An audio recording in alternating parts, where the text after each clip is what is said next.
il y a un paradoxe finalement que vous soulevez d'une certaine manière et vous avez raison par rapport à une histoire de génération.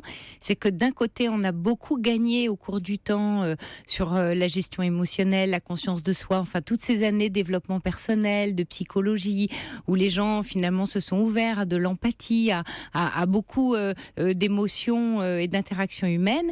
Et le revers d'une certaine manière de la médaille, si je puis dire, c'est qu'en fait aujourd'hui ils ont beaucoup moins de défense, un peu comme si le corps avait perdu des défenses immunitaires. La défense immunitaire émotionnelle ou psychique, elle est beaucoup moins forte que dans les générations passées qui avaient vécu en plus certaines choses. Donc le fait de psychologiser ou d'être au chevet des populations peut aussi d'une certaine manière les fragiliser. Donc le meilleur rempart, c'est les amis, la famille, les proches. Quand vous dites vivre normalement, c'est s'accrocher à toutes les petites habitudes qui nous rassurent, à ce qui nous fait habituellement du bien, des petites choses très anecdotiques.